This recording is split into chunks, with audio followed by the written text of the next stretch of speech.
Bonjour à tous, bonne fête de fin d'année. Oui, je sais, je suis un petit peu en retard, surtout pour Noël, mais il reste, on va dire, le nouvel an. Voilà, je suis parti quelque temps chez mes parents, j'ai oublié tout le matériel, le trépied, le bazar, le micro pour filmer. Donc finalement, pendant une semaine et demie, ça a été un peu la pause vidéo. En tout cas, on revient quand même sur l'idée des colis. Et il y a forcément des colis qui vous font plus plaisir que d'autres. Moi, celui-ci, c'est pas un colis que j'ai reçu. Cette vidéo-là, ça ne sera pas un unboxing. C'est un colis que j'envoie et il me fait plaisir, mais surtout, il me rend très fier puisque c'est le premier colis de Gemini, vraiment une grosse livraison. Jusqu'à présent, c'était des livraisons aux alentours de chez moi, donc finalement plutôt des remises en main propre. Et là, on est vraiment sur quelque chose d'assez conséquent puisqu'il s'agit de la première, de la deuxième commande du client là, qui fait toute la campagne de la mine de Foncreux. Donc dedans, ça contient quand même quelques figurines. Il y a quelques dizaines d'heures de travail et d'impression. Et voilà, et on en est vraiment très fiers. L'idée de cette vidéo, ça va être déjà de finir les dernières figurines, puisqu'il nous reste les gobelours et le rat. Voilà, donc on va aller assez vite sur la partie peinture projet, et très vite ensuite on va s'attaquer à un autre sujet qui est le coût de Donjons et Dragons. Voilà, vous avez peut-être reçu de l'argent pour Noël ou des chèques cadeaux, ce genre de choses, et vous ne savez pas quoi en faire. Ben, vous pourriez vous dire, bah, tiens, combien ça coûte de démarrer Donjons et Dragons. Et moi, ça fait longtemps que je réfléchis à ce point-là, et on va essayer de voir quelques pistes, quelques idées dans cette vidéo.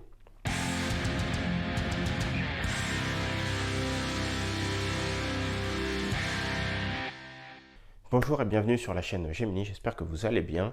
Moi ça va bien, voilà. On est entre les deux fêtes, on est entre Noël et Nouvel An. Moi j'avance mes petits projets, la peinture avance bien pour la commande. Le premier gros colis part aujourd'hui, on en est hyper fiers et on espère que ça va vous donner quelques idées si un jour vous voulez voilà, travailler avec nous. Moi, pour finir ce colis, j'ai besoin de faire encore 5 gobelours. Donc, pour ça, j'avais que deux modèles. Donc, j'ai décidé de les répartir en deux et d'en faire un peu plus gros. En fait, techniquement, il est à l'échelle 1 et les autres sont à l'échelle 0,9. Voilà, donc c'est-à-dire que oui, il y a trois figurines identiques, mais il y en a un peu plus gros, ce qui servira un peu de chef. Il est un peu plus musclé, un peu plus gros, il en impose un peu plus. Et ensuite, il a ses 2x2, on va dire, servants ou voilà, guerriers d'élite avec lui.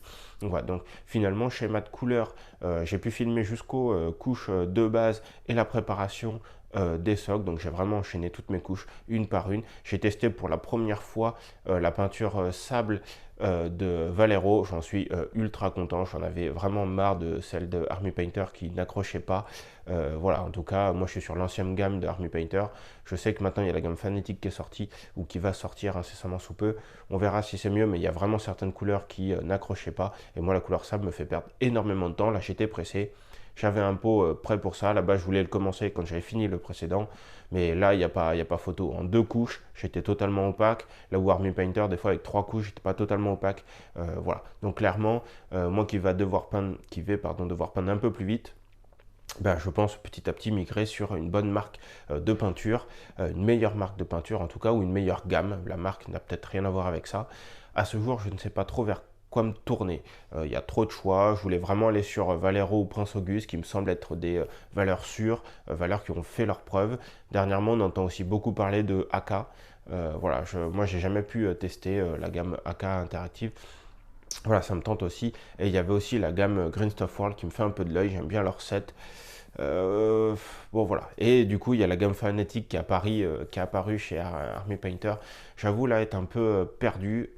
Voilà. Donc si vous aviez des conseils là-dessus, j'aime bien quand même avoir une gamme assez fournie. Je fais des mélanges, mais l'idée c'est quand même d'aller vite. Donc j'aime bien avoir pour chaque couleur au moins 6, 7, 8 pots différents, vraiment pour pouvoir aller assez vite à un prix qui reste raisonnable. Moi, clairement, les pots Game Workshop, je ne peux pas les acheter. Je trouve ça trop cher, même si techniquement un pot ça dure très longtemps.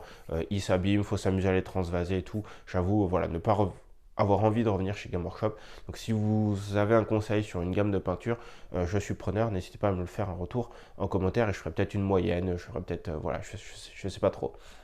Bon voilà, en tout cas on finit ces 5 gobelours relativement rapidement avec bien sûr 2 jours de retard sur le planning initial parce que j'ai pas anticipé Noël, tout ça, beaucoup moins de dispo que prévu, mais en tout cas c'est terminé. J'en ai profité également pour faire le petit rat, vous pourrez le voir en photo. Voilà, donc vraiment, le rat sort d'une nouvelle gamme de figurines qui va être implémentée là sur le site. Si vous jouez Skaven, si vous jouez à Mordheim, Skaven, ce genre de choses, ou si vous aimez bien les rats, les hommes rats, allez faire un tour, la gamme est ultra sympa. Voilà, et maintenant on va en venir sur la partie coût de Donjons et Dragons. Vous avez touché de l'argent, vous avez touché des petits chèques, des petits machins. Combien ça coûte de jouer à D&D? Moi je joue depuis 2006, j'ai essayé de faire les calculs. Ouais, je crois que c'est 2006, donc j'étais en seconde. J'arrive en seconde, j'arrive en internat, et là, quelqu'un de l'internat qui deviendra un grand ami derrière me dit bah tiens, on ne savait pas quoi faire un soir, on joue à Donjons et Dragons. Il avait les 3 bouquins de base de la V3.5 et nous la partie. Et on a joué des heures, des dizaines d'heures, des centaines d'heures, si bien qu'après je suis passé de l'autre côté, j'étais maître du jeu pour un autre groupe d'amis, où là c'est pareil, on a fait des dizaines, des centaines de parties, et toujours avec nos 3 livres de base, et finalement une planche, et puis on gribouillait. Mais ça nous a toujours titillé d'aller plus loin dans le jeu, mais ben, faute de budget, faute de connaissances, faute de pratique, je connaissais rien au monde de la figurine à l'époque, on n'est jamais allé plus loin. Maintenant j'ai une vision un peu plus large de ce qu'on peut faire pour Donjons et Dragons, et ben, c'est un peu un retour d'expérience. Si vous voulez commencer Donjons et Dragons, deux choix, soit totalement gratuit, vous allez à un endroit où ben, quelqu'un peut vous apprendre à jouer et vous vous inscrivez à n'importe quelle partie en ligne, en physique, et vous commencez à jouer, c'est gratuit. Voilà, il suffit que quelqu'un ait les bouquins ou au moins les règles dans sa tête et bah, les monstres, on arrive à trouver des bestiaires en ligne, ce genre de choses, c'est gratuit. En fait, techniquement, jouer à Donjons & Dragons, c'est un jeu de rôle, vous incarnez un personnage, donc vous jouez vous-même sur un personnage, donc ça ne coûte rien. Maintenant, si vous voulez être un peu plus autonome, ne pas dépendre d'un groupe, ne pas vous inscrire dans un groupe, vous pouvez être timide, vous pouvez vouloir absolument des parties en présentiel et vous êtes à Rouperou-le-Coquet, donc forcément, il n'y a personne autour de chez vous, et ben vous pouvez commencer par une boîte d'initiation, un starter pack, toutes ces petites boîtes qui existent. La 5e édition, on a édité 3 ou 4, je dirais 4.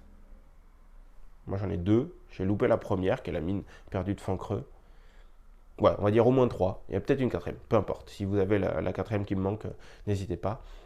Mais en tout cas, voilà, c'est des boîtes qui s'obtiennent entre 15 et 25 euros, on va dire, à peu près. Ça peut monter à 27, 28. Mais voilà, globalement, vous avez une première boîte où tout est dedans. Oui, c'est pas la totalité des règles, oui, c'est pas la totalité des options, mais en général, si vous prenez ce genre de boîte, vous débutez. Ou alors, vous avez envie d'avoir quelque chose de tout prêt pour des one-shots ou pour initier quelqu'un à Donjons et Dragons. C'est le cas qu'on a fait, moi, pour notre fils, en fait. Voilà, on a acheté ces petites boîtes-là, pas que pour notre fils, mais notamment puisque ben, on sait que c'est des règles simplifiées, mais en tout cas qui sont complémentaires avec le reste. Et voilà. Donc globalement, pour 15 à 25 euros, vous débutez l'univers Donjons et Dragons. Et vous pouvez déjà faire quelques parties, hein, parce qu'après, vous pouvez les recycler. Il y a une bonne rejouabilité, puisqu'il y a des scènes aléatoires. Et puis derrière, vous pouvez quand même continuer avec le peu que vous avez. Si vous avez un peu d'imagination, vous avez un premier bestiaire, des règles. Rien ne vous empêche ensuite de poursuivre là-dessus. Le niveau d'après, c'est d'acheter les 3 bouquins de base, même si pour moi, le guide du maître est clairement optionnel. Voilà, je vais vous expliquer pourquoi, mais en tout cas, avoir au moins le manuel des joueurs et le manuel des monstres, même si le manuel des monstres, vous pouvez l'avoir en ligne, moi je suis très papier, hein, je suis très collectionneur papier. Voilà, avoir au moins 2 ou 3 de ces livres, c'est une très bonne base, voire ça peut suffire à votre carrière complète de joueur. Donc là, on est sur des livres qui oscillent entre 40 et 45 euros. Il y a un pack complet à 140 euros, il y a les 3 dedans et un écran. Mais voilà. Mais globalement, on change de gamme déjà, hein, clairement. Voilà, on a un facteur presque x10 sur le prix. Clairement, ça change. Mais qu'est-ce que ça contient? Ça contient suffisamment de choses pour jouer illimité. Voilà, nous, on a joué avec ça pendant des années. Alors, on complétait, machin, on avait récupéré, c'est pas bien, quelques PDF à côté. Mais voilà, en tout cas, c'est quelque chose qui est largement suffisant en tant que tel. Donc, pour 100-150 euros, vous jouez vraiment énormément. Ah, ça, vous pouvez acheter dans la 5e édition, il y a beaucoup de campagnes. Il y en avait un peu moins dans la version 3.5. C'était beaucoup de compléments, mais il fallait créer ces histoires. Là, vous avez beaucoup de campagnes, très peu de compléments. Ben, en gros, si vous achetez une campagne, nous, on est sur une campagne avec ma femme, même si dernièrement, on joue moins. Globalement, une campagne, si vous jouez une fois par semaine, 4 heures par jour, ça peut vous durer 6 mois à 1 an. C'est vraiment ultra long. Donc oui, la campagne va vous coûter 40-50 euros. Mais en termes de ratio temps passé-prix, ça explose la quasi-totalité finalement des autres hobbies. Vous allez au cinéma, c'est 10 fois ou 100 fois plus cher. Enfin voilà. En tout cas, voilà, avec une campagne, si vous n'avez pas envie de vous creuser la tête, de créer quelque chose, vous jouez les campagnes, elles sont très bien faites. Pour le coup, elles sont longues, elles sont conséquentes, elles ont besoin des autres bouquins qu'on a cités juste avant. Mais on va dire que voilà, pour 50 euros par an, ben, vous avez largement de quoi faire, puisque même si vous finissez la campagne au bout de quelques mois, 4, 5, 6, 7 mois, ben, rien ne vous empêche de poursuivre dans cet univers-là, mais d'aller juste plus loin. Vous avez ben, un manuel des monstres plus le bestiaire de la campagne. Voilà, YOLO. Voilà, vous êtes largement paré. Donc finalement, une fois que l'investissement initial est fait, l'investissement secondaire pour poursuivre, soit il est de zéro parce que vous créez vos campagnes, soit vous achetez un livre de campagne, ça va vous coûter 40-50 euros par campagne, et honnêtement, un par an, voire deux par an, si vraiment vous êtes des purs, là, des durs, c'est suffisant. Ensuite, ben, il y a quoi? Ben, il y a le niveau encore au-dessus. Le niveau au-dessus, c'est celui que moi je veux atteindre depuis très longtemps, celui que j'ai commencé sur cette chaîne, qui est pour le moment un peu en stand-by puisqu'on le co-construit, on le co-construit avec Gemini, c'est de jouer en 3D. Jouer en 3D, nous à ce jour on jouait juste sur des feuilles de papier. Il y a quelqu'un qui était le triangle, l'autre la croix, l'autre le rond. Les monstres c'était G1 pour Goblours 1, G2, G3, G4. Et puis voilà, et puis les gens se déplaçaient, puis on effaçait tout ça au crayon de papier. Et puis on traçait les cartes au fur et à mesure. Moi j'ai toujours eu un rêve, c'est vraiment d'avoir une salle de jeu complète. Toujours on a un bureau, mais on rêve un jour d'avoir vraiment une pièce dédiée à ça. Une salle de jeu complète avec une énorme table modulable aimantée en 3D. J'ai commencé, vous pouvez le voir sur la chaîne, j'ai commencé de petits donjons en 3D, mais clairement c'est très très loin de ce que je veux faire plus tard. J'ai déjà peint un bâtiment, vous le verrez aussi sur la chaîne. Le but c'est de le monter sur un socle compatible aimanté pour qu'un jour on puisse avoir des villes modulables aimantées qui s'insèrent avec les donjons, tout ça sur plusieurs niveaux. Ça va se construire avec le temps, ça va se construire avec de l'argent, et justement, avec combien d'argent? Et c'est un peu l'idée. On va essayer de faire 3 gammes de prix dans cette catégorie-là. On va faire le prix, on va dire, low cost, mais qui demande énormément de technique, énormément de pratique. Le prix moyen et le high level. Voilà, le mode God mode. Le low cost, vous êtes très bon en craft, ou en tout cas suffisamment bon pour vous, mais rien ne vous empêche de faire vos bâtiments en carton, en papier carton, en papier plâtre, vous assemblez, vous construisez, vous craftez, ça honnêtement, polystyrène, le polystyrène, ça coûte vraiment pas grand chose, il y a des kits qui existent, vous pouvez en récupérer un peu partout. Il y a des livres de modélisme qui existent. Je sais que j'en avais trouvé un moi pour faire des décors Warhammer, un vieux livre de Warhammer. Et honnêtement, ça coûte pas très cher, ça demande juste énormément de temps, de patience et de compétences pour que ce soit joli. Mais voilà, moi techniquement, j'ai pas ce niveau-là. Je ne suis pas un très très bon crafter, ce genre de choses. Donc c'est quelque chose que j'ai mis de côté. J'avais besoin au moins du niveau au-dessus. Mais globalement, à mon avis, pour quelques dizaines d'euros, vous avez déjà quelque chose de très joli. Côté figurine, là, c'est plus délicat. Parce que, en gros, il existe, sauf si vous voulez vous amuser à les sculpter une par une, mais honnêtement, avant de faire un bestiaire, il va vous falloir quelques temps. Il y a plusieurs gammes de figurines existantes. On va dire qu'il y a des gammes low cost. Moi, j'avais acheté des boîtes un peu aléatoires comme des boosters. On les ouvrait, les figurines étaient dedans. Je vous en montrerai en photo. Honnêtement, j'en ai acheté pourtant beaucoup. Je les utilise très peu. C'est très moche. C'est loin de ce que je visais. C'était pas cher. C'était peint. Mais non, moi, c'est pas ce qui me correspond. La gamme au-dessus, c'est d'acheter de la figurine. Il y a plein de marques, de figurines. Ça va de quelques euros la figurine à quelques dizaines d'euros la figurine. Souvent, elles sont à peindre, donc ça demande quelques compétences en plus. Mais globalement, on va être entre 3,50 € pour une figurine, on va dire, de taille standard, on va dire de taille 3,50 € à 15 euros. Voilà, à peu près pour une figurine de taille M. Et après, vous faites des proportions pour les figurines plus petites ou plus grosses. Mais voilà, globalement, c'est à peu près le budget. Nous, c'est un peu la cible qu'on vise avec Gemini, c'est d'être dans l'échelle relativement basse de ce prix-là pour pouvoir offrir un service de qualité. On a quand même des figurines que nous, on trouve quand même qualitatives, jolies, et du coup, à un prix qu'on vise vraiment de rester dans le tiers bas de cette gamme. Donc, que ce soit de l'impression ou de l'injection ou de la résine, peu importe, globalement, maintenant, les prix se valent. Donc voilà, donc finalement pour une campagne, on va se retrouver avec au moins 4-5 personnages à 3,50 € à 10 € on va dire, non pas, il faut encore que vous les peigniez, et on va dire 20, 30, 40 monstres. Tout de suite ça vous fait déjà un budget, vous voyez c'est non peint, si on part sur une moyenne de 5 € fois 50 figurines, ça vous fait déjà 250 € de figurines, ça commence à causer, et c'est encore à vous de les peindre. Deuxième niveau, ben voilà, vous ne visez maintenant que des figurines haut de gamme. Donc on va être au-dessus des 5 euros à peu près. Figurines haut de gamme, au-dessus de 5 euros, voire 10 euros, vraiment des belles figurines finies. Et éventuellement, même vous les prenez la peinture qui va avec. Donc c'est-à-dire vous trouvez un peintre qui a des qualités standards, on va dire, voilà, vous visez du tabletop, c'est des figurines de jeu, ben voilà, vous visez, moi j'ai commencé à chercher un peu sur internet, les gammes de prix ça oscille, vraiment pour du très low cost, et je suis pas sûr qu'il y ait des factures, ça peut aller vers 6-7 euros la figurine. Et après, bah, tout de suite, sur des prix standards, on est aux alentours de 20 euros de peinture par figurine. Voilà. Tout ça en qualité, ce que moi j'appelle tabletop. Donc l'idée, ben voilà, vous reprenez le même calcul qu'avant, c'était mis à 5 euros, il y avait 250 euros. Vous ajoutez ben, une moyenne de 10 ou 15 euros de peinture par figurine. Donc ben, on est parti sur 50, vous rajoutez entre 500 et 750 euros de peinture, ou 250. Donc si on arrondit, on va être aux alentours de 1000 euros, toutes les parties figurines peintes. Et pour la partie décor, vous pouvez acheter des donjons modulables, imprimés, injectés, peints, pas peints, mais on va être à peu près sur la même gamme de prix quasiment. Le donjon va coûter moins cher, mais un bâtiment, un beau bâtiment, une belle auberge, un beau bâtiment, un beau donjon, on est tout de suite dans les gammes 20, 30, 40, voire presque 100 euros, des fois le gros bâtiment. Donc au final, il va vous en falloir peut-être 4 ou 5 pour la campagne, plus des grottes, plus des donjons. Donc à mon avis, on est déjà sur du 2000 euros à peu près pour une grosse campagne. Gros avantage, c'est que la seconde campagne, techniquement, elle coûte 2 fois moins cher, vous avez déjà la moitié des choses.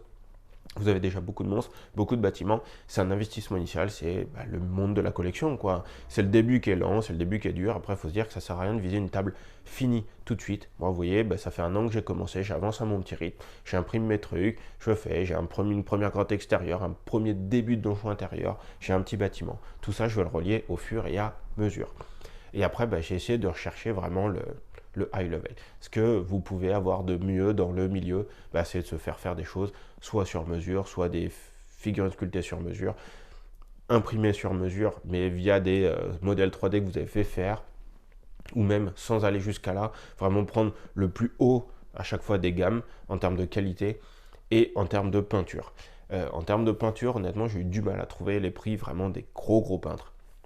La seule chose que je sais, c'est qu'ils oscillent entre 15 20 euros de l'heure, peut-être un peu plus, et que pour une figurine vraiment jolie, hein, on ne parle pas de figurine de concours, on est juste le niveau en dessous, vraiment une grosse figurine jolie, une figurine de taille M, c'est 3 heures de taf, quoi. Donc 3 x 15 ou 3 x 20, on est à 45 à 60 euros de peinture par figurine. On est par figurine, et on ne parle pas des gros monstres, on parle des figurines de taille M. Donc avoir un gros monstre qui tout de suite tape les 150-200 euros, c'est pas choquant. Donc là, forcément, vous mettez un facteur 2, 3 ou 4 sur le prix d'avant, juste sur le terme de peinture. Finalement, les figurines, après, elles vont atteindre un cap. Oui, vous allez peut-être passer de 5 euros de moyenne à 7 euros de moyenne, à 8 euros de moyenne. Honnêtement, c'est pas ça qui va changer grand-chose, parce qu'après, ce que vous allez payer, c'est les compétences techniques d'une personne qui a passé sa vie à peindre, qui a développé ses compétences. Vous payez un artiste, vous adhérez à une vision d'un artiste, et forcément, tout ça, ça a un coût.